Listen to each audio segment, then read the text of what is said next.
Hello बच्चों, नमस्कार। क्या हालचाल, कैसे हैं आप सभी लोग। मुझे उम्मीद है आप सभी लोग एकदम बेहतरीन होंगे, शानदार, जिंदाबाद और जबरदस्त होंगे और इन लेक्चर्स का लाभ ले रहे होंगे।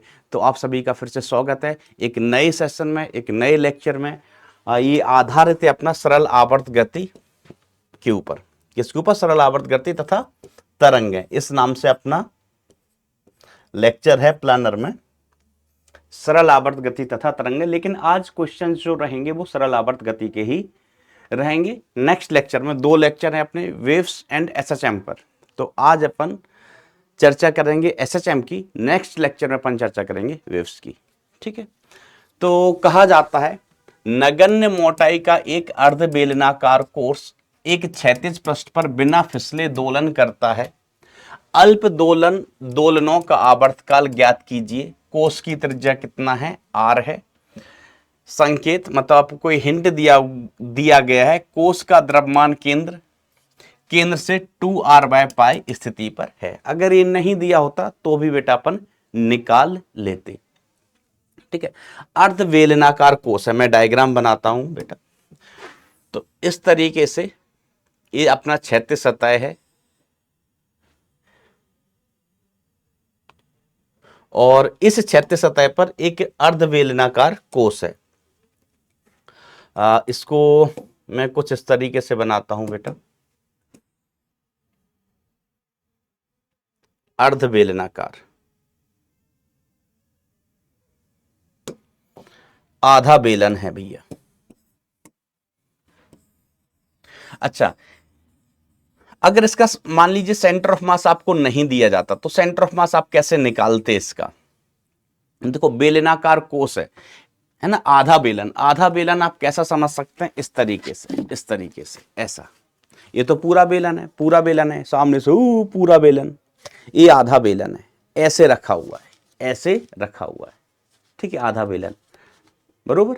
अब इसको हम, ये आप बोतल से समझ लो कि ये बोतल है पानी की, इसको काट दो, आधा काट दो इसे, तो अर्धबेलन बन जाएगा। अब इसको इधर क्षैतिज सतह पर रख दिया। अगर हम इसको थोड़ा सा विस्थापित कर दें तो फिर ये ऐसे करके दोलन करता रहेगा।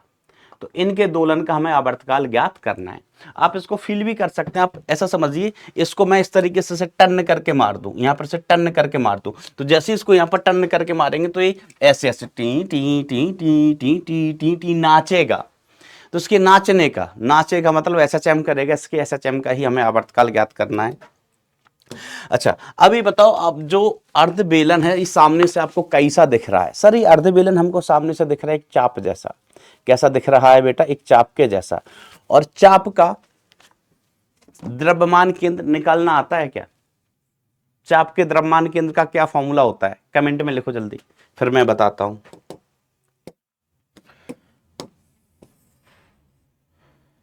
ये इसका सेंटर है, ये सेंटर है। मैं साइड में चाप के द्रव्यमान केंद्र का सूत्र लिख देता हूं बेटा। पहले ये मान लीजिए चाप है, इसकी त्रिज्या कितनी है? आर है। इसकी त्रिज्या आर है, ये एंगल कितना है? थीटा। थीटा एंगल का अगर ये चाप होता है तो इसका सेंटर ऑफ मास यहां पर कहीं होता है, जिसको हम 22 cm कहते हैं। तो ये जो 22 cm है सेंटर ऑफ मास की स्थिति, इसको अपन लिख देते हैं। ये 22 cm कहां से नापा जा रहा है? इसके सेंटर से। ये वाली दूरी 22 cm है, दिस इज 22 cm। तो जो 22 cm है इसको अपन लिखते थे आर साइन θ/2 डिवाइडेड बाय θ/2। अच्छा सवाल है, ध्यान से देखिएगा। तो 22 cm इज इक्वल टू कितना हो गया? आर साइन थीटा का वैल्यू सवाल के अकॉर्डिंग रहेगा। आप बताइए इस केस के लिए थीटा कितना हो जाएगा? ये उल्टा रखा हुआ ऑल दो, ठीक है। ये सेंटर है, ये इसका सेंटर है, सेंटर, ठीक है। इसका सेंटर ऑफ मास यहां पर कहीं होगा, सेंटर से। ये सेंटर ऑफ मास, ठीक है। ये क्या होगा बेटा? सेंटर ऑफ मास, ठीक है, ऐसा। तो यहां पर थीटा की वैल्यू कितनी है? पाई। तो sine π/2 divided by π/2 divide by π/2। Sine π/2 होता है 1, तो इसकी वैल्यू कितनी आ जाएगी? 2r/π। तो सेंटर से सेंटर ऑफ मास की डिस्टेंस है ना, ये यहां पर थीटा की वैल्यू बेटा कितनी है? थीटा बराबर हमने 180 लिया है, लिया नहीं, 180 ही होगा। This is the theta, 180 degree ही होगा। तो जो वैल्यू दी है कि सेंटर ऑफ मास कहां पर होगा 2r/π पर, दी है तो अच्छी बात है, नहीं दी होती तो भी बेटा हम ज्ञात कर लेते। तो ये वैल्यू हमें मिल गई, हम इसको क्या मान लें, इस वैल्यू को क्या मान लूं, चलिए इसको हम ए मान लेते हैं। क्या मान लेते हैं, ए। अब mg कहां लगेगा, इस लाइन पे लगेगा, mg बिल्कुल सेंटर पे लगेगा, बीचों बीच इधर। अब हम इसको थोड़ा सा विस्थापित करेंगे, देखो ये इस अक्ष के सापेक्ष घूमेगा, इस अक्ष के सापेक्ष घूमेगा। अगर हम इसको ऐसे टर्न कर दें, यहां टर्न करके मार दें तो ऐसे इधर घूम जाएगा ये एंगुलर एक्सीलरेशन अल्फा से, और जब ये इधर घूमेगा तो उसका सेंटर ऑफ मास बेटा शिफ्ट हो जाएगा, सेंटर ऑफ मास शिफ्ट होके कहीं इधर आ जाएगा, सेंटर इधर आ गया ना, ये सेंटर ऑफ मास है, mg लगेगा इधर, ध्यान से देखिएगा, mg कहां लगेगा, इधर लगेगा। जब हमने इसको टर्न करके ऐसे मार दिया, ठीक है, टर्न करके मार दिया, तब ये इधर आ जाएगा, ये ए होगा, ये क्या होगा, ए। सर वो तो कर्ण लग रहा है, हमने कहा लग नहीं रहा है, लग नहीं रहा है, ये इधर था, हमने टर्न करके मारा तो ये टेढ़ा हो जाएगा, ये घूम जाएगा गोला। गोले की नई स्थिति में बनाऊं तो कुछ इस प्रकार से हो जाएगी,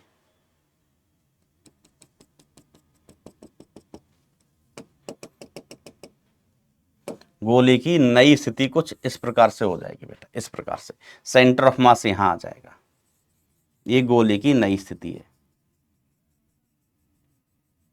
इन पॉइंट के मैं कुछ नाम दे देता हूं, जैसे इस पॉइंट का नाम दे दिया हमने ए, इस पॉइंट का नाम दे दिया ओ, इस पॉइंट का नाम दे दिया सेंटर सी, सेंटर सी, इस पॉइंट का नाम दे दिया हमने कैपिटल बी, कैपिटल बी, बरोबर।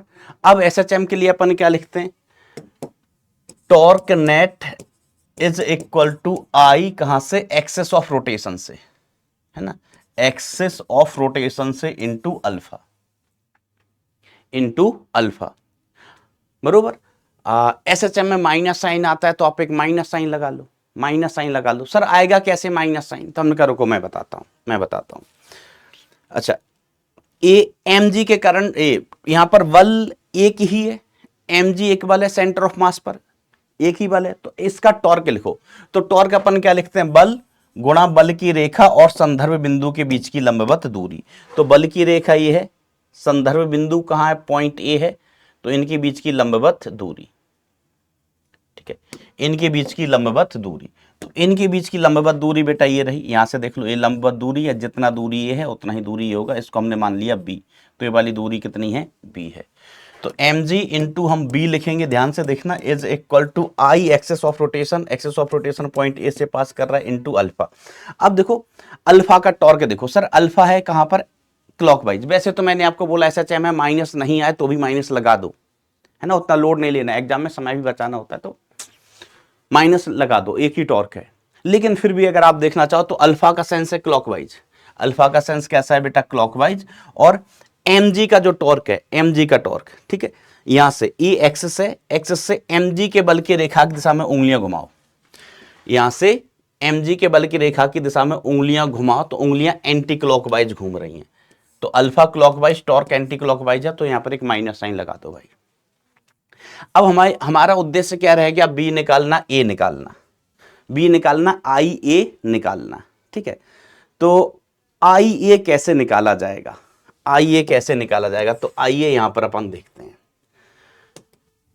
तो हमें इस पॉइंट के रिस्पेक्ट में मोमेंट ऑफ इनर्शिया चाहिए, इस पॉइंट के रिस्पेक्ट में, ये सेंटर ऑफ मास है, तो हम इसको ऐसा कह सकते हैं कि I with respect to point A is equal to I with respect to centre of mass plus A वाला डिस्टेंस C से A का, प्लस M इंटू AC का स्क्वायर, AC का स्क्वायर। ध्यान से देखिएगा, ये AC डिस्टेंस होगी, A से लेके C तक के बीच की दूरी। चलिए, अब हमें ICM पता है क्या, सर हमें ICM नहीं पता है, हमें ICM पता नहीं है। हमने कहा ओ माय गॉड, ICM भी नहीं पता है, तो अब ICM कैसे निकाला जाए, ICM कैसा निकाला जाए। तो अच्छा एक चीज बताओ, यहां पर कोई भी एक पॉइंट देखो जिसके रिस्पेक्ट में आपको मोमेंट ऑफ इनर्शिया पता हो, कोई भी एक ऐसा पॉइंट ढूंढो जिसके रिस्पेक्ट में मोमेंट ऑफ इनर्शिया पता हो, तो हम इस एक्सिस के रिस्पेक्ट में, O से पास होने वाली एक्सिस के रिस्पेक्ट में मोमेंट ऑफ इनर्शिया लिख सकते हैं, ठीक है। देखो ये रही अक्ष, ये रही अक्ष, द्रव्यमान कहाँ है, टे टे टे टे टे टे, द्रव्यमान यहाँ है, द्रव्यमान यहाँ है, तो ये पूरा का पूरा द्रव्यमान कितना है सर? ये पूरा का पूरा द्रव्यमान होगा m, और अक्ष से पॉइंट ओ से ये वाला द्रव्यमान कितना दूरी पर है? r दूरी पर है। कितना दूरी पर? r दूरी पर। तो अगर हम I लिखना चाहें पॉइंट O के रिस्पेक्ट में, तो ये हमें पता है I with respect to point O कितना हो जाएगा? mr square. आप इसको बलय का आधा भाग मान सकते हैं, ठीक है। हम ऐसे कहें कि कोई भी इतना बलय है ना, ये उसका केंद्र है, त्रिज्या कितनी है? r है। त्रिज्या कितनी? r। तो इसका मोमेंट ऑफ इनर्शिया क्या हो जाएगा? तो आप सीधे सीधे लिखते हैं I इज इक्वल टू द्रव्यमान इसका कितना है? m, और पूरा का पूरा द्रव्यमान कितनी दूरी पर है? r दूरी पर है। यहाँ कहीं भी देख लो, अब चाहे आधा भाग हो, चाहे 1/4 भाग हो, चाहे पूरी हो, जड़ता गुण m इंटू आर स्क्वायर ही रहने वाला है, ठीक है। कैसे? द्रव्यमान कितने के मास्टर? m, द्रव्यमान m, और सारा का सारा द्रव्यमान अक्ष से कितनी दूरी पर सर? r दूरी पर। तो जड़ता गुण कितना हो गया? mr square. किस पॉइंट के रिस्पेक्ट में? इस पॉइंट के रिस्पेक्ट में O से गुजरने वाली अक्ष के प्रति। अब हमें सेंटर ऑफ मास के प्रति जड़ता गुण पता है क्या? नहीं पता। सवाल अगर इतना ही पूछ लिया जाए कि सेंटर ऑफ मास के प्रति जो अक्ष है, सेंटर ऑफ मास वाली अक्ष के प्रति जड़ता गुण बताइए, तो क्या हम बता पाएंगे? सर बिल्कुल बता पाएंगे। पहले मैं यहां पर ना थोड़ा सा कुछ एंगल खेल लेता हूं कि मान लीजिए हमने कितना घुमा दिया थीटा कोण से, इसको हमने कितना घुमा दिया बेटा? थीटा कोण से घुमा दिया, ठीक है। ये अपन ने घुमाया है, तो ये कितना घूम गया बेटा? थीटा कोण से घूम गया। ये वाला एंगल थीटा, हमने थीटा कोण से घुमा दिया इसको, ठीक है। ये पहले ऐसे था mg, अब हमने इसको घुमा दिया, ठीक है, ऐसे करके घुमाया, तो ये थीटा कोण से घूम गया बेटा, थीटा कोण से घूम गया। तो अब देखो, हम यहां पर ऐसे लिख सकते हैं कि I with respect to point O, ठीक है, is equal to ICM plus समांतर अक्ष की प्रमेय लगा रहे हैं। एक अक्षीय है, ये सेंटर ऑफ मास वाली अक्ष है, ये सेंटर ऑफ मास है। C पॉइंट क्या? सेंटर ऑफ मास। ये पॉइंट O है, दोनों अक्ष समांतर हैं, तो IO is equal to I centre of mass से इंटू ए वाली दूरी O से C तक की दूरी हमने क्या मानी हुई बेटा? ये A का स्क्वायर, ठीक है। तो ICM हम यहां से निकाल सकते हैं। ICM का मान कितना आ जाएगा? ICM का मान आ जाएगा IO माइनस MA स्क्वायर। अब ये IO का वैल्यू कितना है? MR स्क्वायर है। IO की वैल्यू कितनी है? MR square minus MA square. A की वैल्यू हम बाद में देखते रहेंगे। तो बेटा ये IA की वैल्यू कितनी आ जाएगी? IA इज इक्वल टू कितना आ जाएगा? ICM बोले तो MR square minus MA square, ध्यान देना A क्या है? प्लस M इंटू A से C की बीच की दूरी का वर्ग, ठीक है। ये हमें IA मिल गया, ठीक है, IA मिल गया। अब हमारा उद्देश्य क्या रह गया? सिर्फ हमें क्या क्या निकालना है? A B व AC का मान, ये निकालना है। B का यूज यहां हो रहा है, A का यूज यहां है, AC और चाहिए। तो बस अब दूरी निकालनी है, तो त्रिभुज खेलना है। दूरी निकालनी है बेटा, तो त्रिभुज खेलना है, ठीक है। अब इस छोटे से में आपको दिख रहा है कि नहीं दिख रहा है? आप चाहो तो मैं एक बड़ा सा डायग्राम बना सकता हूं इसका। बड़ा गोला बना लो, बहुत बड़ा गोला बना लो। हमें आधे गोले की ही जरूरत है, क्योंकि सवाल में आधा ही गोला दिया गया है, ठीक है। ये आपका सेंटर है, जिसे हम O कह रहे हैं बेटा, ठीक है। पहले ये लाइन थी, mg यहां लग रहा था, इस पॉइंट को मैंने A बोला था, इस पॉइंट को हमने क्या बोला था? A। अब हमने इसको यहां से घुमा दिया, तो ये पॉइंट सेंटर यहां शिफ्ट हो गया, है ना, ये पॉइंट यहां शिफ्ट हो गया। इस पॉइंट को शायद मैंने C बोला है, क्या बोला है? C। अच्छा, इस पॉइंट को B बोला था, A किसको बोला था? अच्छा, A इसको बोला था। अब ये एंगल कितने से घुमाया अपन ने? थीटा से। किस एंगल से घुमाया है बेटा? अपन ने इसको थीटा से घुमा दिया था, ठीक है। तो ये वाली दूरी हम A कह रहे हैं, ये वाली दूरी भी A ही थी, ये वाली दूरी A थी, ये सेंटर ऑफ मास घुमाने से पहले, ठीक है, यहां से लंब गिराओ, यहां से लंब गिराया तो इस दूरी को हम कह रहे हैं बी, लंब गिराया तो इस दूरी को हम क्या कह रहे हैं बेटा, बी कह रहे हैं। ठीक है, ये सेंटर ऑफ मास यहां है, ये सी एम है, ये वाला भी क्या है बेटा, सी एम है, सी एम, ये दूरी ए है और यहां से यहां तक की दूरी ए है बेटा, ए वाली दूरी है। बी दूरी ये वाली है, बी दूरी ये वाली है, और ए सी दूरी ये वाली है, ए सी दूरी बेटा ये वाली है। तो अब देखो कैसे निकाल सकते हैं अपन इसको। तो सबसे पहले तो मैं निकाल रहा हूं किसका मान, ए का मान। ए का मान हमारे पास है, ए इज इक्वल टू कितना है, 2r/पाई। ए बराबर कितना है, 2r/पाई।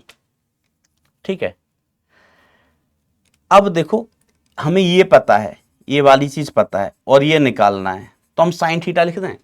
तो यहां पर मैं लिखता हूं sine theta is equal to लंब जो कितना है, बी बटे आधार। ये लंब बटे आधार, आधार कितना है, ए, तो बी की वैल्यू कितनी आ गई, बी की वैल्यू आ गई है ए साइन थीटा। बी की वैल्यू कितनी आ गई है बेटा, ए साइन थीटा। ठीक है मास्टर, ठीक है मास्टर। अब क्या हम ए वाली दूरी भी निकाल सकते हैं? सर ए वाली दूरी भी हम निकाल सकते हैं। जैसे ये ए है ना, ये ए, तो ये वाला घटक कितना हो जाएगा, ये वाला घटक हो जाएगा, ये वाला घटक, ये वाली दूरी निकालना है, ये वाली दूरी। ठीक है, तो ये दूरी हो जाएगी ये ए कॉस थीटा, ए कॉस थीटा, ये वाली दूरी ए साइन थीटा, ये वाली दूरी कितनी आ गई, ए साइन थीटा, ए साइन थीटा। ठीक है, तो अब हमें चाहिए कौन सी दूरी? सर हमें चाहिए ये वाली दूरी। तो इस त्रिभुज में देखो ये हमें पता है 90 डिग्री है, 90 डिग्री है। अब गौर से देखना बेटा, ये दूरी कितनी हो जाएगी, ये दूरी, तो सर ये वाली दूरी हो जाएगी, ये दूरी हो जाएगी, पूरी त्रिज्या कितनी है, r, r minus a cos theta, r minus a cos theta, ये वाली दूरी। ठीक है, ये वाली दूरी कितनी है, बी। तो जो ए सी का मान है बेटा, ए सी का मान, A C is equal to कितना आ गया, ए सी की वैल्यू आएगी, A C is equal to B C square, ये आप कह दो बी स्क्वायर, प्लस ए वाली वैल्यू कितनी है, r minus a cos theta इसका स्क्वायर। ये ए सी का मान आ गया भाई साहब, पाइथागोरस प्रमेय से। ए सी, गणित के विद्यार्थी हो यार, गणित के, ये हमें इसका मान मिल गया। अब b की वैल्यू हमारे पास है, b की वैल्यू हम क्या लिख देंगे यहां से, a की वैल्यू कितनी है, 2r/पाई, 2r/पाई साइन थीटा, 2r/पाई साइन थीटा। तो ac की वैल्यू कितनी आ गई, अच्छा b की वैल्यू हमने लिखी ली है, तो ac की वैल्यू हमें कितनी मिलेगी बेटा, ac is equal to under the root 2r/पाई,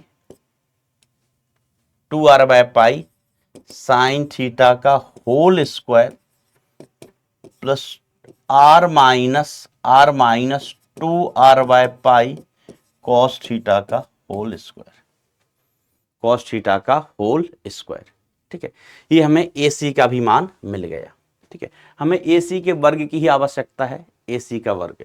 तो अब देखो यहां हमें IA मिल गया, अब कैलकुलेशन बची है बेटा, कुछ नहीं है, हमें ये पता है, ये पता है, ये पता है, इसकी वैल्यू 2r/पाई है, AC का भी मान हमने निकाल लिया, AC का वर्ग है ना, रूट लगाने की भी जरूरत नहीं है, रूट लगाने की भी जरूरत नहीं है, इसका वर्ग करो रूट हट जाएगा। ठीक है, ये सारे मान हमें मिल चुके हैं। तो अब आप देखिए यहां से अल्फा इज इक्वल टू अपन क्या लिख सकते हैं, अल्फा इज इक्वल टू लिख सकते हैं अपन, alpha is equal to M G into B, M G into B divide by I A, divide by I A with a minus sine. ठीक है, इस तरीके से आ गया, इस तरीके से आ गया, अल्फा की वैल्यू यही है M G B upon I A. ठीक है, इन सब के मान रखना है, बी का आई ए का मान रखना है, बी का आई ए सब मान हम निकाल चुके हैं, इसका मान हमारे पास है ही, इसका मान हमारे पास है, इसका मान भी हमारे पास है, इसमें जरूरत पड़ेगी। तो इसमें आप देखना कि बाद में इसमें कॉस थीटा भी इन्वॉल्व होगा, तो cos theta is equal to 1 लिख सकते हैं, क्योंकि थीटा स्मॉल है, थीटा कैसा होगा, स्मॉल, छोटे दोलन के लिए थीटा स्मॉल, तो कॉस थीटा को हम 1 लिख सकते हैं। और साइन थीटा को अपन क्या लिख सकते हैं, थीटा का छोटा होता है तो साइन थीटा को हम नियरली इक्वल टू थीटा लिख सकते हैं। तो अल्टीमेटली यहां से जब इसको सॉल्व करेंगे तो अल्फा का वैल्यू क्या मिलेगा, alpha is equal to minus something constant times theta आ जाएगा, है ना। जैसे इसमें कॉस थीटा वगैरह आएगा तो कॉस थीटा की जगह आप 1 लिख दोगे, साइन थीटा आएगा, इसको सिंप्लीफाई करेंगे, ठीक है। तो साइन थीटा की जगह आप क्या लिख दोगे बेटा, थीटा ही लिख दोगे। साइन थीटा की जगह क्या लिख दोगे, थीटा लिख दोगे। इसको सिंप्लीफाई करोगे तो आपको इस तरीके से चीज मिल जाएगी और फिर ये होगा ओमेगा स्क्वायर। ये वैल्यू किसकी होती है बेटा, ओमेगा स्क्वायर की। अब आपका काम क्या है, आंसर लिखा हुआ है कि आंसर कितना आएगा।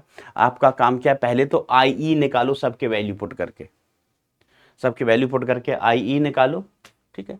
बी का मान हमारे पास है, मान आन रखोगे तो एक आध आर कट जाएगा, कॉस थीटा 1 हो जाएगा, साइन थीटा की वैल्यू कितनी बचेगी, थीटा बचेगी, ठीक है। तो इस तरीके से चीजें सिंप्लीफाई हो जाएंगी।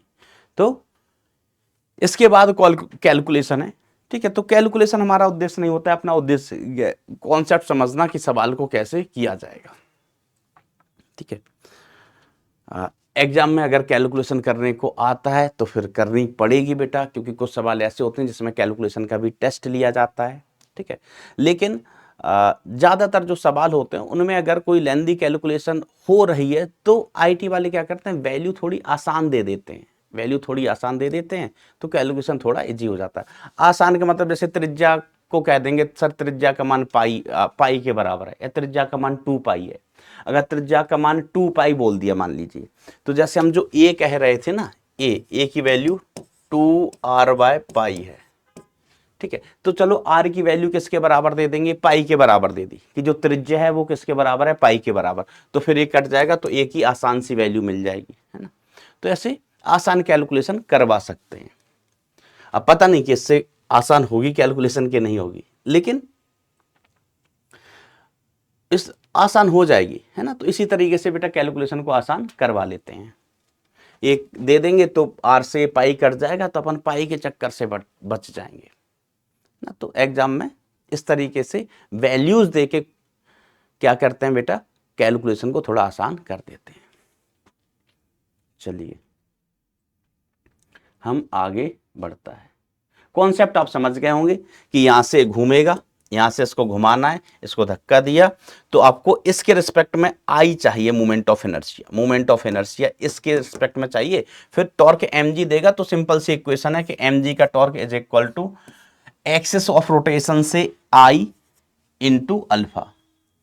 अब बस बचा क्या, बी की वैल्यू, आई ए की वैल्यू। अब आई ए की वैल्यू सीधे सीधे यहां से हमें नहीं पता है सूत्र क्या होता है, नहीं निकाल सकते यहां से डायरेक्ट, सूत्र हमें नहीं पता है। तो हमने क्या किया, हमें यहां से पता है, यहां से मोमेंट ऑफ इनर्शिया पता है, mr स्क्वायर आ जाएगा। अब यहां से पता है तो यहां से हम सेंटर ऑफ मास। अब देखो डायरेक्ट आप कहो कि सर यहां से आपको पता है, यहां से आपको अगर मोमेंट ऑफ इनर्शिया पता है तो सीधे यहां से यहां शिफ्ट हो जाओ, आसान काम हो जाएगा। आप ऐसे लिख दो, आप ऐसे लिख दो कि I with respect to point A is equal to I O plus M D square. D की वैल्यू किसके बराबर हो जाएगी, आर के बराबर, डी होगी, डी की वैल्यू आर के बराबर। ऐसे मिल जाएगा आपको, आई ओ तो पता है ही, आई ए निकालना है। हमने कहा ध्यान देना समांतर अक्ष की परिधि में एक अक्ष सेंटर ऑफ मास से गुजरनी चाहिए, तो डायरेक्ट नहीं लगा सकते हैं। समांतर अक्ष की परिधि में एक अक्ष कहां से गुजरना चाहिए, सेंटर ऑफ मास से। तो ये ना तो ये सेंटर ऑफ मास से गुजर रही है ना ये सेंटर ऑफ मास से गुजर रही है, तो इन दोनों में डायरेक्टली हम समांतर अक्ष की परिधि नहीं लगा सकते। इसके चक्कर में तो अपन को ये सब करना पड़ा, कबाड़ा, कबाड़ा नहीं काम करना पड़ा, कबाड़ा थोड़ी ना किया है, कैसी बात कर रहे हो। क्या काम करना पड़ा कि पहले अपन ने इन दोनों के बीच, सेंटर ऑफ मास इन दोनों के बीच खेल लिया, हमें आईओ पता चल गया, ठीक है। नहीं आईओ पता था, हमने इन दोनों के बीच खेला तो हमें आईसीएम पता चल गया। जैसे ही हमें आईसीएम मिला तो आईसीएम के बाद हम यहां से यहां चले गए ए पर, बरोबर। और जो ए बी सी मतलब जो वैल्यू है ए की, बी की, ए सी की, ये तो बेटा बेसिक मैथ्स है, आप इसमें एक्सपर्ट हैं। कौन से पार्ट हैं, एक्सपर्ट का डायग्राम नहीं है। चलिए अपन कहानी को आगे बढ़ाते हैं, थोड़ा PYQs देखते हैं। हमें और एक दो क्वेश्चन कराने हैं लेकिन वो हम कराएंगे, आगे कराएंगे। अगला सवाल देखिए, 25 का ही सवाल है।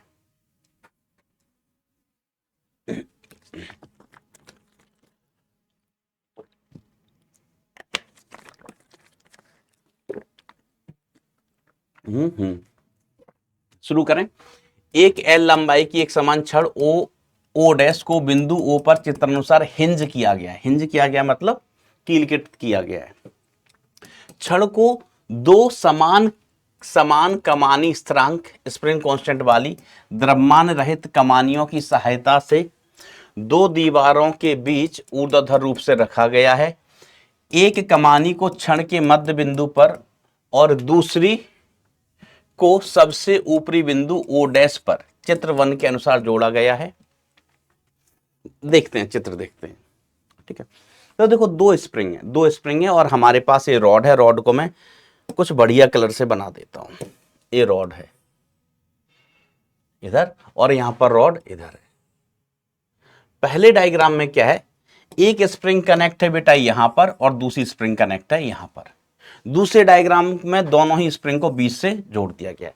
इनको यहां से हिंज किया गया है, मतलब यहां से घूमने के लिए स्वतंत्र है। ये यहां से घूम सकती है, ये यहां से घूम सकती हैं।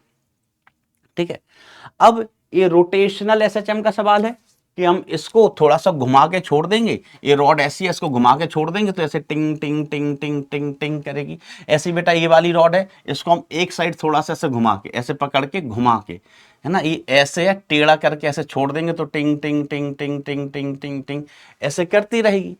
क्या जाता? हाँ सर ऐसे करती रहेगी, कुछ नहीं जाता, इसमें कुछ नहीं जाता है।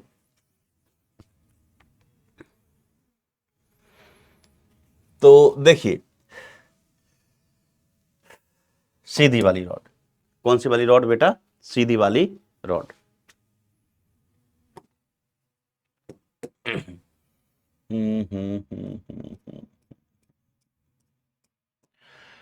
इसको हमने ऐसे टेढ़ा किया तो ये वाली स्प्रिंग, इसको टेढ़ा करूं, समझना, अब सीन समझना।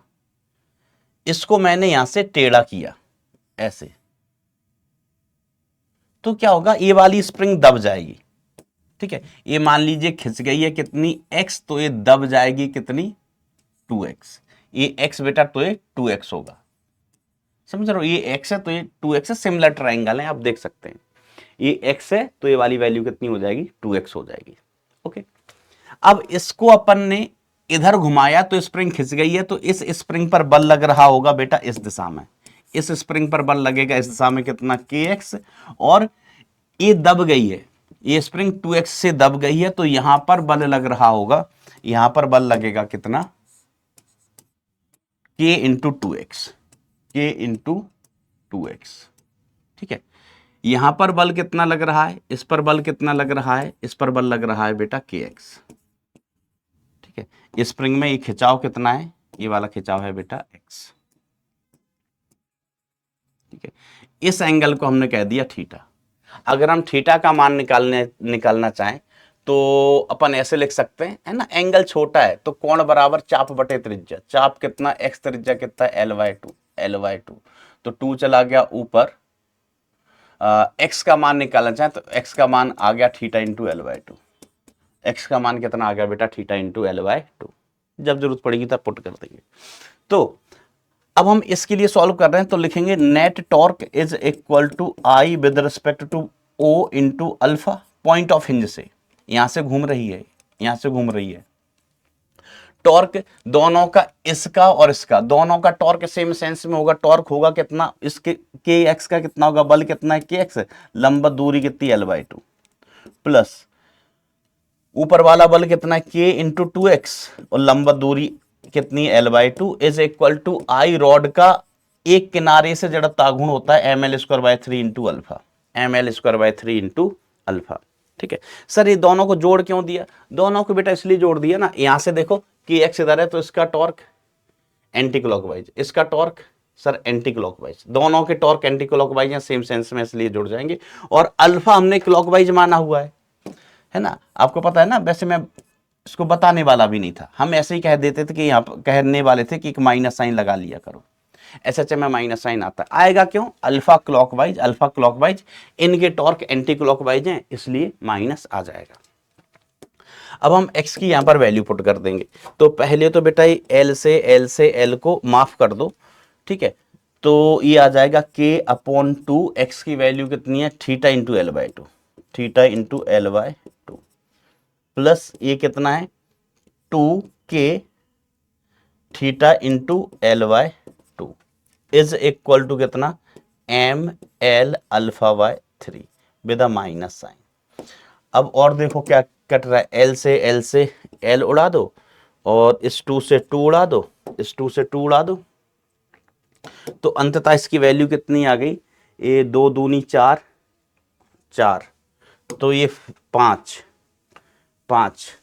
तो 5k theta divided by 4 is equal to minus का m अल्फा/3, m अल्फा/3। यहां से बेटा यहां आओ तो अल्फा की वैल्यू हमें मिलेगी minus 5 × 15 k upon m upon 4m into theta. तो हम इसको ω1² कह सकते हैं। ये पहले केस का ω1² आ गया, ω1² पहले केस का। ये ω² की वैल्यू होती है alpha is equal to minus ω² into theta. तो इसमें कोई अलग से नहीं सोचना, कोई रॉकेट साइंस नहीं है। जैसे SHM का जो तरीका होता है कि वस्तु अगर रेखीय SHM है तो हम क्या करते हैं? साम्यावस्था में वस्तु है, थोड़ा सा विस्थापित करते हैं। कोणीय SHM में क्या करते हैं? कोणीय SHM में क्या करते हैं बेटा?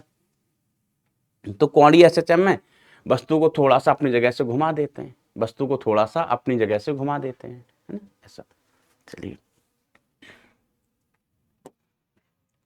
अब देखो ये वाला केस, तो इस केस में भी हम अगर इसको घुमा दें रॉड को, तो रॉड की नई स्थिति कुछ ऐसे हो जाएगी। ये वाली स्प्रिंग दब जाएगी तो ये बल लगाएगा इधर कितना? kx, और ये वाली स्प्रिंग खिंच जाएगी, तो ये वाली स्प्रिंग बल लगाएगी इधर कितना? kx, दोनों यही जुड़ी हुई है। इसको ऐसा था, ऐसा करेंगे तो स्प्रिंग दब गई, स्प्रिंग दबी है तो बल की दिशा इधर होगी, और ये वाली स्प्रिंग खिंच गई है तो बल की दिशा कहाँ होगी? इधर होगी।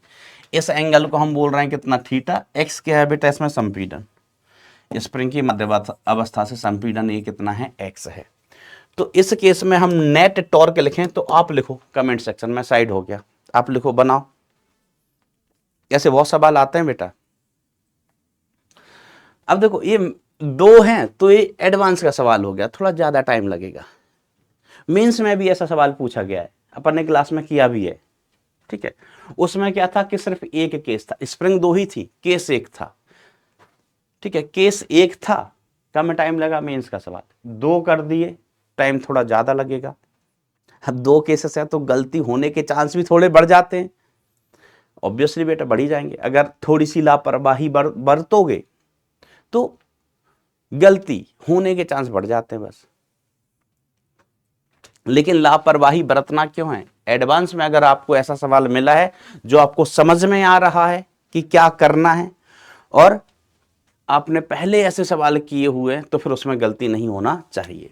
तो यहां पर बेटा अपन लिखेंगे torque net is equal to, again minus हम पहले ही लगा देते हैं, I with respect to point O into alpha. Minus समझ गया क्यों लगेगा? चलो मैं यहां लगाऊंगा नीचे।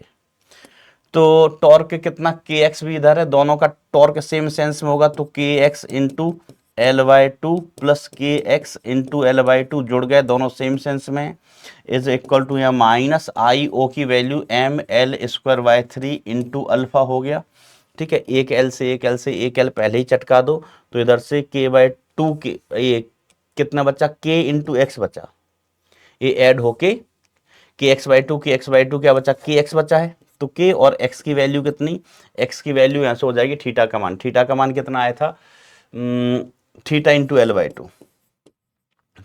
L/2 is equal to minus ml² / 3 into alpha. L² नहीं बेटा, एक L हम काट चुके हैं, M L alpha divide by 3। अब एक बचे हुए एल से बचा हुआ एल भी कट जाएगा, तो अल्फा का मान कितना आ गया, अल्फा का मान आ गया बेटा -3 इधर गया, तो 3 के अपॉन 2m इंटू थीटा। तो ये वैल्यू हो गई दूसरे केस में ओमेगा 2 स्क्वायर कह दो, ओमेगा 2 स्क्वायर। ठीक है, अब चलो हम omega 1 square divide by omega 2 square करते हैं, तो ओमेगा 1 स्क्वायर का मान कितना है, ओमेगा 1 स्क्वायर का मान है 15k/4m, 15k/4m, और दूसरे वाले का वैल्यू कितना है 3/2m, 3k/2m बरोबर। तो अब ये भी कट गए, m से m गया, k से k गया, और 3 से गया 5, 2, तो ये कितना आया 5/2 आ गया बेटा। ये अंततः हल होके कितना आ गया 5/2। तो यहां से हम ओमेगा 1 अपॉन ओमेगा 2 की वैल्यू निकालें तो ये कितनी आ गई है बेटा 5/2। ठीक है, रूट के अंदर स्क्वायर हटा दिया है, हमें आवृत्ति पूछिए तो ओमेगा की जगह अपन क्या लिख सकते हैं 2πf1, दूसरे वाले ओमेगा की जगह 2πf2, मतलब जो रेशियो ओमेगा का है वही रेशियो एफ का भी होगा। ओके, तो ये √5/2 आया, ये भी कैंसिल आउट हो जाएगा, तो आंसर यही हो गया √5/2। आवर्तकाल का आंसर निकालना होता तो इसका उल्टा, लेकिन सवाल में आवृत्ति का अनुपात, अंतर तो पूछा ही नहीं गया है, आवृत्ति का अनुपात पूछा गया है। ठीक है, आवर्तकाल का अनुपात पूछा जाता तो इसका उल्टा हो जाता। Answer will be this, third option है ना। यहाँ दिख भी रहा है, इतना जोर जोर से लिखा हुआ, लेकिन इसको दिखने से कुछ नहीं होता भाई, सॉल्व करो, सॉल्व करके आना चाहिए वैल्यू, है ना। ये सर आंसर पहले ही दिख रहा है, दिखने से थोड़ा ना होता है, आना चाहिए आंसर। आइए बेटा अगला सवाल, है ना, अपन मिलके ध्यानपूर्वक इसको देखेंगे। कहा जाता है एक द्रव्यमान रहित स्प्रिंग से जुड़े एक ही द्रव्यमान m के दो कण, 1/2, एक ही द्रव्यमान m के दो कण, एक द्रव्यमानहीन मतलब एक स्प्रिंग से दो कण जुड़े हुए हैं, घर्षण रहित है मतलब घर्षण नहीं है, प्रारंभ में ये दोनों कण जिनका द्रव्यमान केंद्र x0 पर है, द्रव्यमान केंद्र कहां है x0 पर, तथा आयाम a व कोणीय आवृत्ति ओमेगा से दोलन कर रहे हैं। ठीक है, समय t पर इनकी स्थितियां क्रमशः, इनकी स्थितियां, एक कण 1 की स्थिति है और एक कण 2 की स्थिति दी गई है, कण 2 की स्थिति दी गई है बरोबर। d का मान 2a से ज्यादा है, देखेंगे इसका क्या नीड है कि d is greater than 2a। ठीक है, द्रव्यमान m का एक कण चाल म्यू नॉट नहीं बेटा, u नॉट होना चाहिए, I think u naught is equal to a ω/2 से निकाय की तरफ चलते हुए t बराबर t0 पर कण 2 से ताक्षणिक के प्रत्यास्थ संघट्ट करता है। अंततः कणों 1 व 2 का द्रव्यमान केंद्र VCM से चलता है और ये कण आयाम b तथा उसी कोणीय आवृत्ति ओमेगा से दोलन करते हैं बरोबर। शुरू करें कहानी, आइए सुनिए।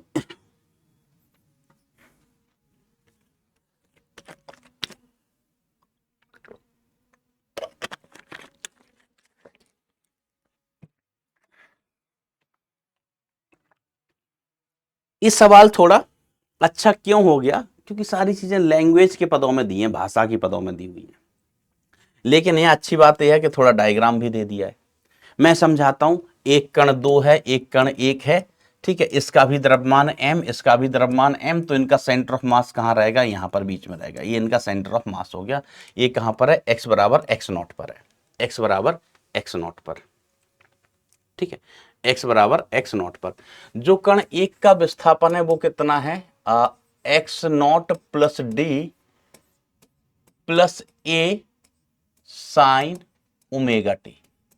तो इसमें SHM वाला पार्ट कौन सा, ये वाला, ये तो नियत है, माध्य अवस्था बता रहा, मतलब ये नियत है, ये बदलने वाला नहीं है। SHM वाला पार्ट सिर्फ यही है, ये वाला पार्ट SHM कराएगा, SHM, ठीक है।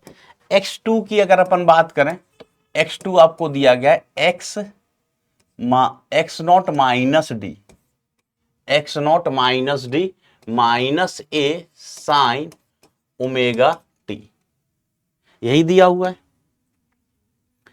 एक्स नॉट प्लस डी और ये, अच्छा दोनों जगह x not plus D x, अरे मेरे हिसाब से एक जगह माइनस होना चाहिए, एक जगह माइनस होना चाहिए बेटा, यहां पर आई थिंक ये माइनस होना चाहिए, एक बार चेक करना, नहीं तो फिर एक ही जगह ऐसे HHM होगा, अलग अलग जगह कण रखे हैं बेटा, तो यहां पर माइनस होना चाहिए, है ना, एक बार चेक करना है इसको, मेरे हिसाब से यहां माइनस होना चाहिए। चलो सॉल्व करते हैं, नहीं तो गड़बड़ हो जाएगा फिर बाद में।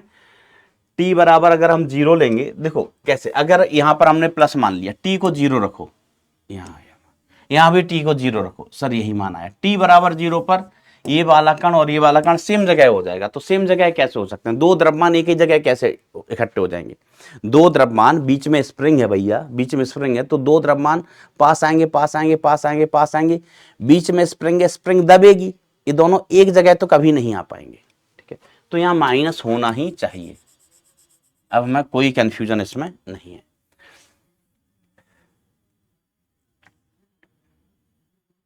चलिए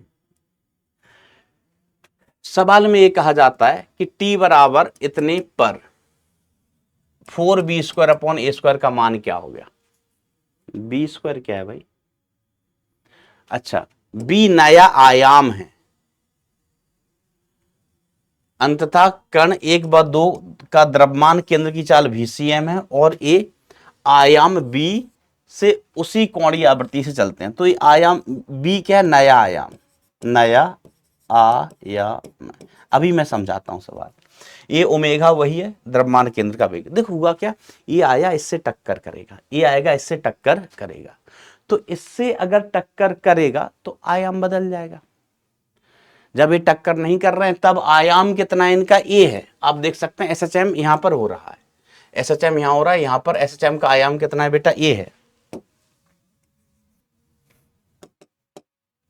SHM का आयाम पहले कितना है, ए है, ए है, बाद में SHM का आयाम, मतलब दोनों के SHM का आयाम कितना, ए, टक्कर के बाद जब ये टक्कर कर जाएंगे तो इनका आयाम बदल रहा है, बदल रहा है, ठीक है। अब अपन देखते हैं कि शुरुआत में एक कण है कहां, शुरुआत में मतलब जो टाइम दिया गया है, सवाल में जो टाइम दिया गया उस टाइम पर कण है कहां, तो समय कितना बोला गया है, समय t0 इज इक्वल टू इतना, कि इस समय की बात की गई है, तो इस समय पर हम x1 देखें, x1 की वैल्यू कितनी है, तो x1 की वैल्यू है, आप ये रखिए x0 प्लस डी, ये तो नियत है, इसका SHM से कोई लेना देना नहीं है, SHM से कोई लेना देना नहीं है, ठीक है, ये माध्य अवस्था की पोजीशन बता रहा है, t बराबर है ना, SHM सिर्फ इस भाग में हो रहा है, तो प्लस ए, इधर कितना आ गया साइन ओमेगा, और t की वैल्यू कितनी है, pi upon 2 omega, pi upon, देखो ये दो कण टक्कर करेंगे, ये दो कण टक्कर करेंगे, अब जब दो कण टक्कर कर रहे हैं वो भी प्रत्यास्थ टक्कर, तो कोई कठिन केस नहीं है, दो कण टक्कर कर रहे हैं हम सॉल्व कर लेते हैं, ठीक है, कोलिजन वाला केस है, लेकिन देखो इसका वेग तो नियत है u0, लेकिन इन कणों का वेग लगातार बदलता है, SHM हो रहा है, ध्यान से देना देखना, हम इक्वेशन बनाते हैं, अच्छा इसका भी द्रव्यमान m है, इसका भी द्रव्यमान m है, इसका भी द्रव्यमान m है, और टक्कर कैसी है, प्रत्यास्थ, टक्कर कैसी है, प्रत्यास्थ, अब इन दोनों में, इन दोनों कणों में प्रत्यास्थ टक्कर हो रही है, प्रत्यास्थ टक्कर हो रही है, द्रव्यमान समान है, तो अपन को पता है ना कि ऐसे केस में वेग परस्पर बदल जाते हैं, वैसे तो आप समीकरण बना के भी हल कर सकते हैं, लेकिन अपन ने पढ़ा था कि अगर दो एक ही जैसे कण हैं, है ना, इसका भी द्रव्यमान m, इसका भी द्रव्यमान m, इसका चाल मान लीजिए u1, इसका चाल कितना है u2 है, तो टक्कर के बाद इनके वेग परस्पर बदल जाते हैं, u2 हो जाता है, ये u1 हो जाता है, याद है हमने प्रूफ भी किया था, ठीक है, तो वेग परस्पर यहां पर बदल जाएंगे दो कणों के टक्कर में, है ना, ये समान द्रव्यमान, या हम कहें एक जैसे कणों के मध्य प्रत्यास्थ टक्कर है तो वेग परस्पर बदल जाते हैं। अगर आपको ये पॉइंट याद नहीं है, पता नहीं है, तो कोई बात नहीं, एक एक क्वेश्चन बनाओगे रेखीय संवेग संरक्षण का, कोलिजन है ना, एक इक्वेशन रेखीय संवेग संरक्षण का, दूसरा इक्वेशन ई का, ई बराबर कितना होगा 1, तो एक ई बराबर 1 का इक्वेशन बनाओगे, एक लीनियर मोमेंटम कंजर्वेशन का इक्वेशन बनाओगे, सॉल्व करोगे, आपको वेग मिल जाएंगे, कोई बड़ी बात नहीं है टक्कर के बाद, ठीक है। लेकिन यहां पर लफड़ा ये है कि इसका वेग तो दिया गया है कितना u नॉट है, अच्छी बात है, अच्छी बात है, लेकिन ये वाले कण क्या कर रहे हैं, ये SHM कर रहे हैं, और SHM में आप जानते हैं कणों का वेग लगातार बदलता रहता है, मीन पोजीशन पर मैक्सिमम, एक्सट्रीम पोजीशन पर 0, एक्सट्रीम पोजीशन पर 0, तो हमें चेक करना होगा कि कण कहाँ है, कौन सा कण कहाँ पर है। मेनली टक्कर इसके साथ हो रही, तो हमें इस कण के बारे में पता करना पड़ेगा कि ये कण कहाँ है, इस कण का वेग कितना है, वेग कितना है। अगर मीन पोजीशन पर होगा, कण मीन पोजीशन पर होगा तो वेग कितना होगा a omega maximum, extreme position पर होगा तो वेग कितना हो जाएगा 0। सर मीन और एक्सट्रीम के बीच में कहीं हुआ, हमने कहा मीन और एक्सट्रीम के बीच में, तो हम तब भी वेग लिख सकते हैं v equal to under the root a square minus x square, a square minus x square, है ना, मीन पर, एक्सट्रीम पर, और ये कहीं पर भी, कहीं पर भी। मान लीजिए मीन और एक्सट्रीम के बीच में है, मीन और एक्सट्रीम के बीच में, तो ओमेगा मीन और एक्सट्रीम के बीच में, तो x की वैल्यू कितनी हो जाएगी a/2, इसका होल स्क्वायर कर देंगे, है सिंसिनाटी, किसके नाती, सिंसिनाटी। चलिए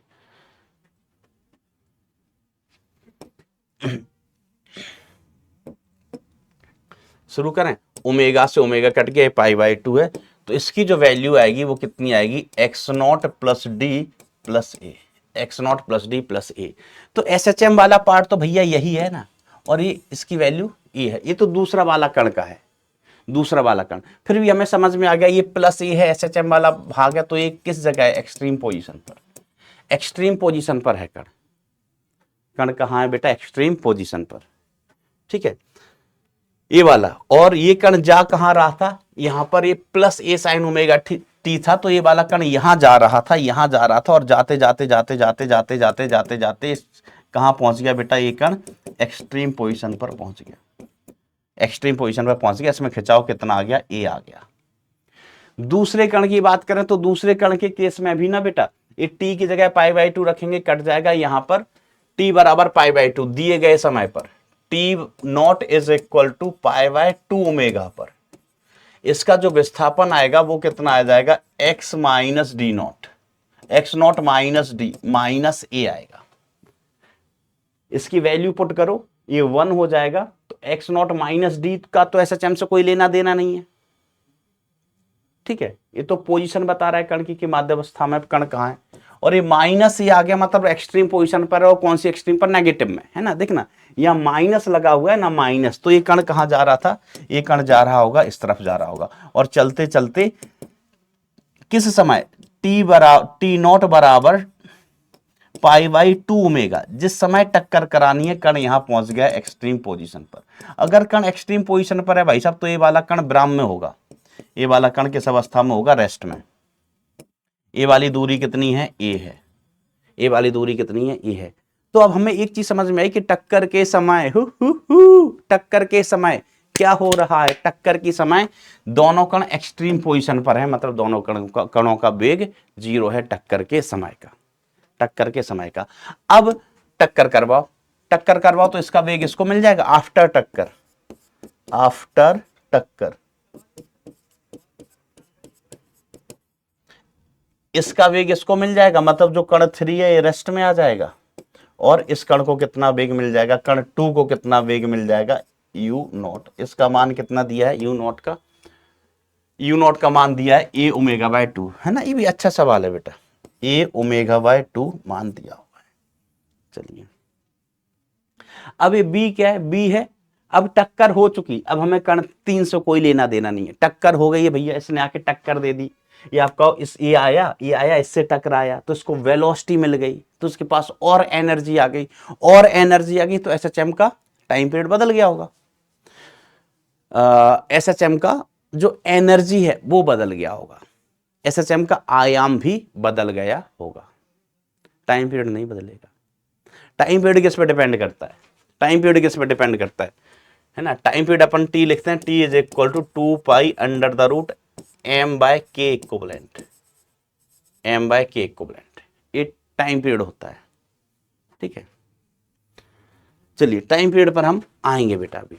तो ना तो एम, देखो इसका भी द्रव्यमान एम, इसका भी द्रव्यमान एम, स्प्रिंग का के कितना है के।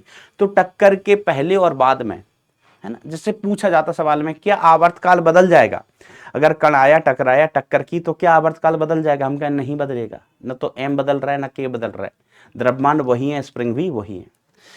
क्या आयाम बदल जाएगा, तो देखो आयाम किससे बदलेगा, एनर्जी से, आयाम किससे बदलेगा, एनर्जी से। और ये कण देखो इसके पास वेलोसिटी नहीं थी, ये कण आया इसको टकराया, इसको वेलोसिटी दे गया, इसको वेलोसिटी दे गया, मतलब इसको एनर्जी दे गया, एनर्जी दे गया तो आयाम बदल जाएगा। और नया आयाम ही कह रहे हैं कि नया आयाम कितना है, बी है, बी है। तो अपन क्या करें, अपन यहां पर क्या करेंगे, एनर्जी कंजर्वेशन। ठीक है, एनर्जी कंजर्वेशन करा दो, हम कहेंगे E total new is equal to E total पुरानी, पुरानी प्लस ई कोलिजन से मिली, टक्कर से मिली, ई किससे, टक्कर से मिली। अगर टक्कर नहीं होती, टक्कर नहीं होती तो हम कहते हैं ई नई बराबर ई पुरानी, टक्कर है नहीं तो नई पुरानी का कोई मतलब ही नहीं है, नई पुरानी का मतलब नहीं है कोई। हमने कहा जो एनर्जी बदली है वो किससे बदली, हमने कहा कण आया उसने टक्कर की तो कुछ एनर्जी दे गया, कुछ एनर्जी दे गया, तो जो पुरानी थी वो तो है ही एनर्जी, एनर्जी का लॉस नहीं हुआ, प्रत्यास्थ टक्कर है, प्रत्यास्थ एनर्जी का लॉस नहीं हुआ, है ना। टक्कर में भी, टक्कर में भी, एसएचएम में तो वैसे नहीं हो रहा है। तो हमने कहा जो एनर्जी पहले थी वो तो थी, प्लस टक्कर हुई उससे एनर्जी और मिल गई, एनर्जी और मिल गई। अब आप बताओ कि एनर्जी नई कितनी हो गई, नई एनर्जी कितनी हो गई।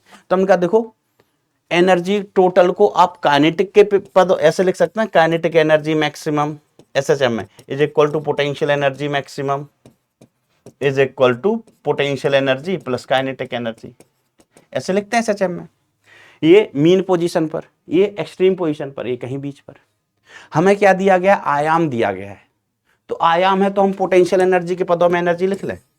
तो अंततः बेटा आप बताइए स्प्रिंग में कुल संपीड़न कितना हुआ, स्प्रिंग में कुल संपीड़न कितना। तो अंततः देखो बेटा क्या होगा कि अंत में, मतलब फाइनली, फाइनल अगर अपन देखें तो स्प्रिंग में कुल संपीड़न कितना हो गया, स्प्रिंग में कुल संपीड़न कितना हो गया, इसका आयाम बी, इसका भी आयाम बी, तो स्प्रिंग कितनी खिंच गई, 2b। दो देखो गलती क्या हो जाती, लोग ऐसा कर देते, गलती क्या हो जाती है ना, कहते कि अच्छा पहले वाले कण की एनर्जी हाफ के इंटू बी स्क्वायर, पहले वाले कण की, क्योंकि उसका आयाम कितना है, बी है, बिल्कुल सही बात है। इस कण का आयाम कितना है सर, बी है, कहां से आया, हमने कहा हमें नहीं पता, सवाल में स्पष्ट कह दिया कि आयाम कितना है, बी है, आयाम कितना है, बी है। हमने कहा ओके आयाम बी है तो एनर्जी कितनी हो गई, हाफ के बी स्क्वायर। दूसरे कण के लिए स्प्रिंग का के कितना, इतना, एनर्जी कितनी, हाफ के स्क्वायर। पहले एनर्जी कितनी थी, तो हमने कहा पहले आयाम कितना था, ए, तो हाफ के ए स्क्वायर प्लस हाफ के ए स्क्वायर, हाफ के ए स्क्वायर प्लस कोलिजन से जो एनर्जी मिली है वो कितनी मिली, हाफ, द्रव्यमान कितना m और वेलोसिटी इसको कितनी मिल गई है, u नॉट, u नॉट, है ना। टक्कर से यही तो हुआ, इसको तो कुछ फर्क नहीं पड़ा, मतलब जब टक्कर हुई है तब, जब टक्कर हुई तब ये आया इससे टकराया, इसकी वेलोसिटी पहले 0 थी, अब कितनी हो गई, u नॉट हो गई, अब u नॉट हो गई, तो इसको एनर्जी मिली है, इसको एनर्जी मिली, टक्कर से इसको तो कछु नहीं मिला, बाद में एसएचएम से मिलेगा वो बात अलग है, लेकिन टक्कर से तो उसको एनर्जी मिली। तो ये क्वेश्चन हो गई। कितने बच्चों को लगता है कि ये क्वेश्चन सही है, सही है, वो कमेंट में 7 लिखें, थाला फॉर अ रीजन, थाला कैन नॉट बी राइट। कितने लोगों को लग रहा है कि ये सही है, मैं बता देता हूं, वैसे वीडियो पॉज करके सोच लो। आप में से कुछ बच्चों ने कहा था कि सर थोड़ा साइड हो जाए करो सवाल देखिए, ठीक है बेटा। अब आप सोच लो बेटा। सर सोच लिए। हमने कहा सोचे हो? सर हम ये सोचे हैं, सर हम ये सोचे हैं, ये सही तो है इक्वेशन। हमने कहा गड़बड़ है। This equation is WRONG। Wrong क्या है कि देखो, ब्लॉक ब्लॉक मतलब द्रव्यमान द्रव्यमान, स्प्रिंग स्प्रिंग। अब दोनों एक्सट्रीम पर गए, इसका आयाम बी, इसका आयाम भी बी। तो जो ये एनर्जी है ना, ये स्प्रिंग की होती है, स्प्रिंग की, स्प्रिंग की। स्प्रिंग में कुल संपीड़न कितना है? सर एक ब्लॉक यहां था, एक यहां था, दो, मेरे कान के पास दो ब्लॉक थे, मेरा थोबड़ा स्प्रिंग, थोबड़ा स्प्रिंग, ठीक है, कान के पास दो ब्लॉक थे। अब ये आगे बढ़ गए, आगे बढ़ गए, ठीक है। अब ध्यान देना कि अब जो स्प्रिंग है ना, मेरे कान से कान के बीच की दूरी, कान से कान के बीच की दूरी, ठीक है, पहले ऐसे थी, अब खिंचाव हुआ, बढ़ गई, तो ये भी कितनी बढ़ी ए, ये भी कितनी बढ़ी ए, तो कुल संपीड़न कितना हुआ 2a। या बाद में आयाम कितना हुआ b, तो इस साइड कितना खिंचा b, इस साइड कितना खिंचा b, तो स्प्रिंग में कुल संपीड़न 2b है, 2b। तो ये बेटा गलत है। सही क्या होगा? ई टोटल अपन लिखेंगे हाफ के इंटू 2b²। स्प्रिंग में संपीड़न 2b, हाफ के into 2a² plus half m, और इसकी वैल्यू कितनी है? a ओमेगा अपॉन 2 का whole square, a omega upon 2 का होल स्क्वायर। अब हम इसको सिंप्लीफाई कर लेंगे दोस्तों। तो सबसे पहले तो हाफ हाफ हाफ, इनको कर दो माफ, इनको माफ कर दो। अब इधर इसको इधर बुला लो, तो एक के इनफैक्ट 4 के कॉमन आ जाएगा, बचेगा b² minus a², b² minus a², है ना। 2 का स्क्वायर 4k, 2 का स्क्वायर 4k, ये इधर बुला लिया। इधर क्या बचा है? m इंटू a² अपॉन 4, और ओमेगा की वैल्यू ओमेगा आवर्तकाल, आवर्तकाल ध्यान दीजिए,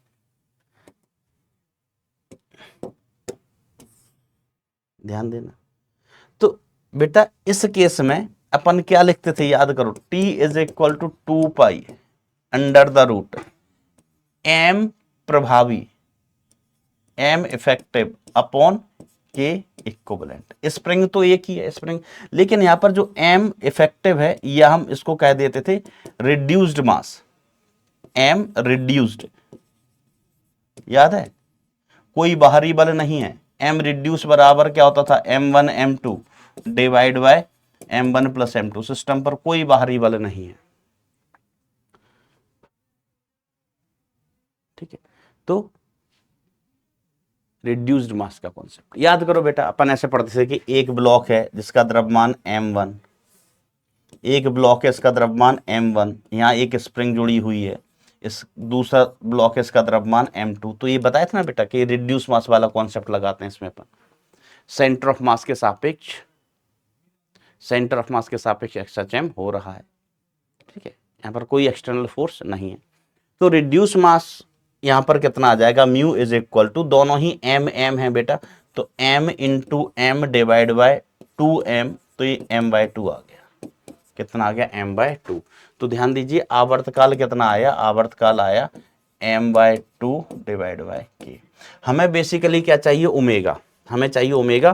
तो ओमेगा की वैल्यू कितनी होगी? k/m, k upon mu, k upon mu लिख दो, या m/2 कर दो, m/2। ये तो आवर्तकाल है। ओमेगा क्या होता है? Under the root k/m, under the root k/m। आवर्तकाल में पलट के लिखते हैं, समझ गए होगा ना भाई। अरे ऐसे निकाल लो, रिलेशन नहीं जानते हो का।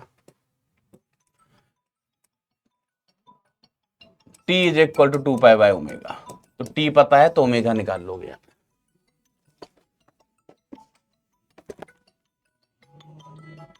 t पता है तो ओमेगा निकाल लोगे।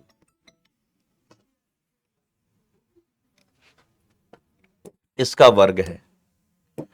चलो सॉल्व कर लो, समझ गया होगे, है ना। तो यहां पर भी ये ध्यान देना था, एक स्प्रिंग दो ब्लॉक। तो ये कितना आ गया? 4k, ये कितना आ गया बेटा, 4k आ गया। हाउ मास्टर, 4k आ गया। ये B square minus a square, अच्छा B square minus a square, और इधर कितना आ जाएगा बेटा, ए स्क्वायर करोगे रूट हट जाएगा, ऊपर चला जाएगा 2, तो 2ma² के डिवाइडेड बाय 4। अब काटा कूटा मचाओ, के से के गया, के से के गया, और कुछ गड़बड़ तो नहीं है। 4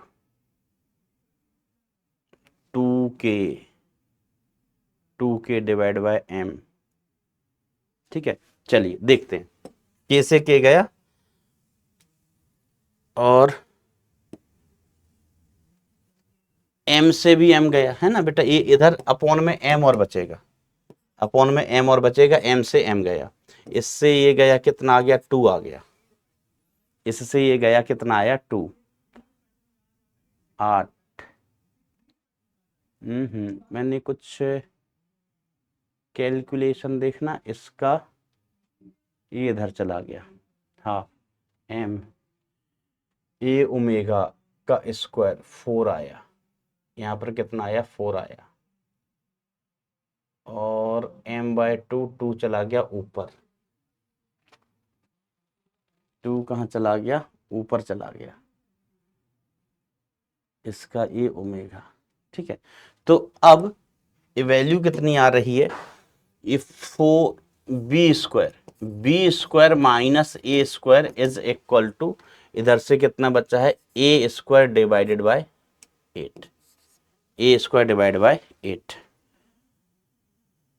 ठीक है। 8 ही बचा ना, 2 ऊपर गया है, half half half cancel out हो गया, 4 इधर आ गया, ए ओमेगा बाय 2 इसकी वैल्यू थी, है ना, m A omega by 2, omega का वैल्यू, ओमेगा स्क्वायर का वैल्यू, ये 2 ऊपर गया, m/2 था, तो ये 2k/m,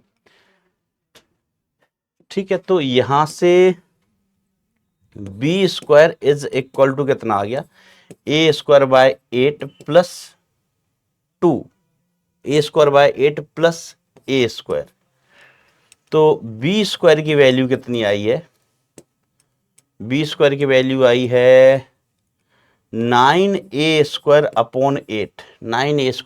8, और हमें वैल्यू किसकी निकालनी है, 4b² बाय a², तो इसमें हम इधर भी 4 से मल्टीप्लाई करता है, इधर भी 4 से मल्टीप्लाई करता है, ठीक है। a² को यहां बुलाओ, a² को कहां बुलाओ बेटा, इधर बुलाओ, तो ये 4b² a² is equal to, इससे ये गया 9/2 आ रहा है, 9/2, 9/2, 4.5 आ रहा है मेरा, इसमें 4.25 है,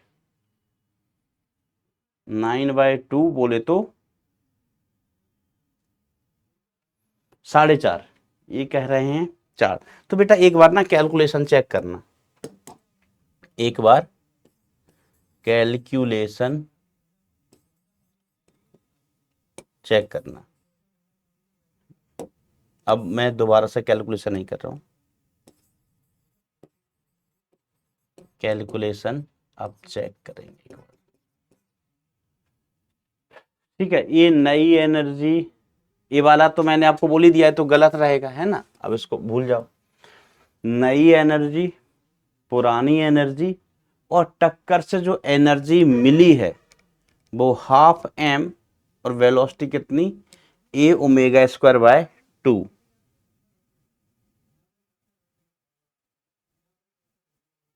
4,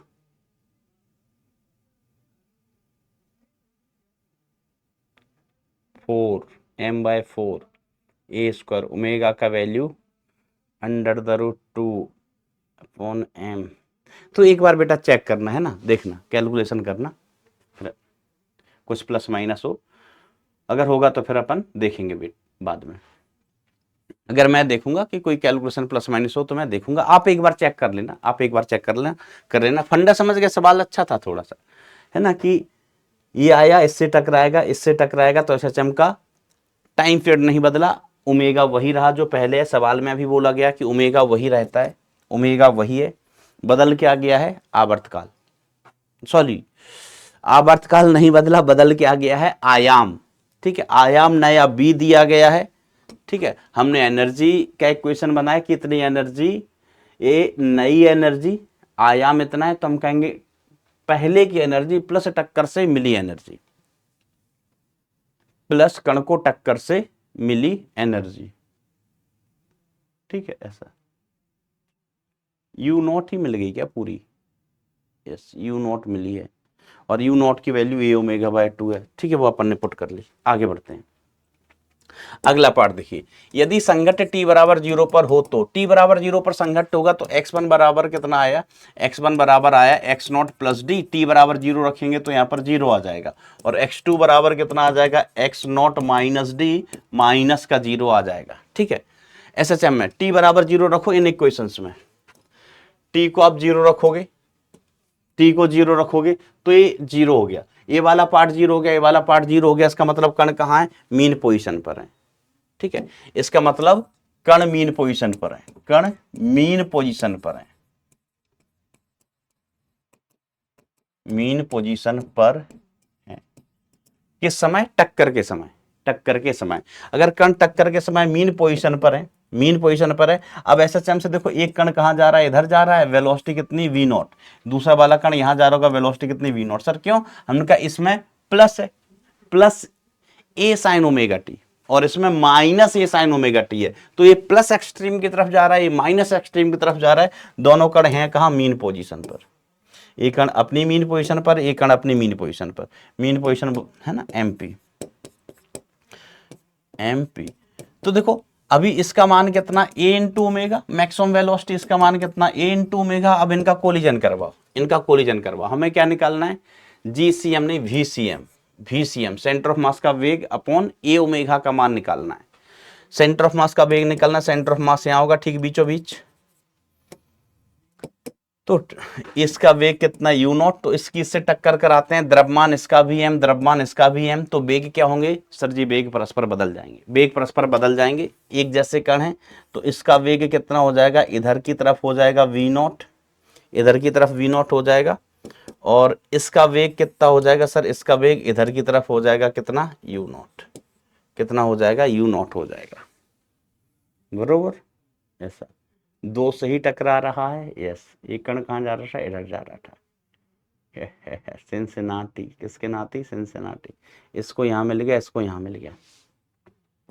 अब देखिएगा इसका वैल्यू कितना हो गया, a इंटू ओमेगा, और इसका वैल्यू कितना है, a omega by 2, a omega by 2, इसका द्रव्यमान m, इसका द्रव्यमान भी कितना m है, तो VCM कितना हो जाएगा, VCM हो जाएगा, इधर जा रहा है m इंटू माइनस का a ओमेगा, प्लस इसका द्रव्यमान कितना है m इंटू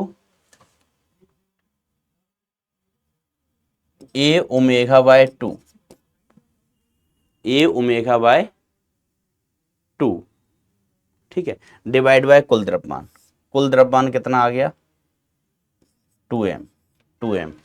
तो ये वैल्यू कितनी आई है बेसिकली, अच्छा टक्कर के बाद की बात हो रही है भाई, है ना, तो इसका वेग इधर हो गया है ना, तो इसका वेग इधर है, ये बात सही है, इसका वेग इधर, इसका वेग इधर, इसका सेंटर ऑफ मास का वेग निकालना है, इसके सेंटर ऑफ मास का वेग, तो ये तो टक्कर करके भाग जाएगा, इससे हमें कुछ लेना देना नहीं, ये टक्कर करके भाग जाएगा, टक्कर करके, ठीक है। अब देखो टक्कर के बाद इस कण के पास कितना वेग है सर, टक्कर के बाद ध्यान दीजिएगा, इस कण के पास इधर के तरफ वेग है, इस कण के पास इधर की तरफ वेग है कितना, a omega by 2, a omega by 2, इस कण के पास, इस कण के पास यहां पर ये स्प्रिंग कनेक्ट है, दूसरा कण यहां पर है, द्रव्यमान कितना है, इसका भी द्रव्यमान m, इसका भी द्रव्यमान m, और ये कहां जा रहा है, ये इस तरफ जा रहा है, इसकी वेलोसिटी कितनी है, a ओमेगा, a ओमेगा, तो हम VCM लिखेंगे, तो VCM कितना हो जाएगा, इसके इन दोनों के सेंटर ऑफ मास का पूछा भाई मैंने, पता नहीं पहले इसको क्यों लिख लिया था, ये नहीं तो सिस्टम का पार्ट ही नहीं, टक्कर करके भाग जाएगा, भाग जाएगा। तो इसकी चाल कितनी है, a omega divided by 2 into m, अरे m1 v1, m1 v1 plus m2 v2। तो इसकी चाल कितनी है, ए ओमेगा, द्रव्यमान कितना है m divide by total mass m1 plus m2 कितना हो गया 2m। ठीक है, तो m से m बाबा टिल्लू हो गया ये 3/4। तो VCM का मान कितना आ गया, VCM का मान आ गया बेटा ये 3a omega by 4, 3a omega by 4। तो a ओमेगा हमें मान किसका चाहिए, VCM अपॉन a ओमेगा। तो VCM upon a omega is equal to कितना आ गया बेटा 3/4। VCM अपॉन a ओमेगा की वैल्यू कितनी है, 3/4 आई है। समझ गए। देखो मेन चीज क्या है कि मैंने आपको वही बताया कि दो कण टक्कर कर रहे हैं। ठीक है, दो कण टक्कर कर रहे थे, अगर इसका वेग भी नहीं आता, इसका वेग भी नहीं आता, तो बड़ी आसान सी बात है कि भाई टक्कर कर लो आके, टक्कर के बाद हम तुम्हारे वेग निकाल लेंगे। लेकिन है क्या, इसमें जो दूसरा कण है, कण नंबर 2, ये क्या कर रहा है, SHM कर रहा है। SHM में इसका वेग तो फिक्स्ड है u0, इसका वेग लगातार बदलता है, अलग अलग टाइम पर वेग अलग अलग होता है। ये हम कहें अलग अलग टाइम पर चाल अलग अलग होती है, वेग भी अलग अलग होता है। अब सवाल में जो टाइम दिया गया है ना, टक्कर का समय दिया गया, जैसे t बराबर 0 पर कर रहे हैं, तो हमने t बराबर 0 जो आपको समीकरण दिए हुए हैं, हमने इनको चेक किया, इनको चेक किया। ठीक है, इनको चेक करके पता किया कि कण का वेग कितना है, कण का वेग कितना है। ठीक है, कि कण कहां पर है। तो हमने जब चेक किया तो ये मीन पोजीशन पर पकड़ा गया। हमने कहा अच्छा हो माय गॉड, एक कण अभी मीन पोजीशन पर है, इस टाइम पर, इस टाइम पर कण मीन पोजीशन पर है। अगर इस टाइम पर कण मीन पोजीशन पर है तो उसका वेग मैक्सिमम होगा ए ओमेगा, मैक्सिमम होगा ए ओमेगा के बराबर होगा। मिल गया दोनों को। ठीक है, अब टक्कर करवा दी, इसका वेग इतना, इसका वेग कितना था, इस तरफ था ए ओमेगा, ए ओमेगा हमें पता चल गया। अब हमने टक्कर करवाई, और टक्कर बड़ी सिंपल वाली है, समान कण है, प्रत्याश टक्कर है, वेग परस्पर बदल गए। तो इसका एक्सट्रीम पर इसका वेग ए ओमेगा, एक्सट्रीम पर ए था, नया वेग इसका इतना हो गया। अब VCM निकाल लिया, सेंटर ऑफ मास का वेग हमने निकाल लिया टक्कर कर। आप वेग दूसरे तरीके से भी निकाल सकते हो कि सर हम वेग कैसे निकाल रहे हैं और कुछ बताओ। तो हमने कैसे, ये दिया हुआ है ना, ये दिया हुआ है, जैसे हमें कण 1 का ना वेग निकालना है, V1 निकालना है कि कितना है, तो हम कहेंगे V1 निकालना है तो ये हो जाएगा dx1/dt। वेग का ही समीकरण लिख लो, dx1/dt। अवकलन करोगे, ये भीतरे गया, ये भीतरे गया, है ना, ये तो कट जाएगा ना, बचेगा क्या, ये 0, इसका भी अवकलन 0। फिर ये कांस्टेंट है, साइन का डिफरेंशिएशन क्या हो गया, cos इंटू ओमेगा टी और इंटू ओमेगा। तो ये बेसिकली इक्वेशन क्या बची है, ए ओमेगा cos ओमेगा टी। अब ये कह रहे हैं t बराबर 0 रखो, तो जैसे ही t बराबर 0 रखोगे तो ए ओमेगा cos 0, ए ओमेगा cos 0, cos 0 का मान होता है 1, तो ए ओमेगा आ गया कण 1 का। ऐसे ही कण 2 का निकालोगे तो वो माइनस ए ओमेगा आ जाएगा। ऐसे हम कण 2 को डिफरेंशिएट करेंगे, नहीं कर पाओगे क्या सर, बिल्कुल कर लेंगे, परिभाषा यही होती है कि V2 हमें निकालना है तो dx2/dt। हम ऐसे ऐसे निकालते जाएंगे, निकाल जाएंगे, तो उसकी वैल्यू माइनस ए ओमेगा आ जाएगी। तो हमें पता चलेगा ए किधर जा रहा है, ए किधर जा रहा है, चाल दोनों की ए ओमेगा है ना। ये विस्थापन से हमने पता कर लिया, विस्थापन में मान रखे, पता चला कि मीन पोजीशन पर है, तो हमें पता होता कि मीन पोजीशन पर ऐसा ऐसा होता है। यहां पर भी अगर आपको वेग पता करने होते ना, इस केस में ए x1 दिया, x2 दिया, डिफरेंशिएट करो, वेग का इक्वेशन मिलेगा, समय की वैल्यू पुट करो, अपने आप आपको वेग मिलेंगे 0 0, अपने आप वेग मिलेंगे 0 0। ठीक है, मतलब कण कहाँ एक्सट्रीम पोजीशन पर है। अब आके टक्कर हुई तो कण को, इस कण को कुछ ऊर्जा मिली, इस कण को क्या मिली, कुछ ऊर्जा मिली। फिर अपन ने एनर्जी कंजर्वेशन का इक्वेशन लगाया। ठीक है, इसमें आंसर थोड़ा मिसमैच कर रहा है, तो मैंने कोई एक आध चीज प्लस माइनस किया कुछ, है ना, कैलकुलेशन वगैरह में। एक बार आप चेक कर लेना, मैं भी चेक करूंगा, मैं भी चेक कर लूंगा। ठीक है, अच्छे सवालों में ऐसा हो जाता है, कैलकुलेशन वगैरह में कुछ प्लस माइनस हो सकता है हो, तो आप चेक करिएगा। एक चीज तो मैंने चेक कर ली है कि वहां प्लस होना चाहिए या माइनस, तो वो तो माइनस होगा, x0 माइनस डी होगा, है ना। एक बार मेरे पास पीपीटी और हो तो मैं उसमें और देख लेता हूं, कुछ तो लोग कहेंगे।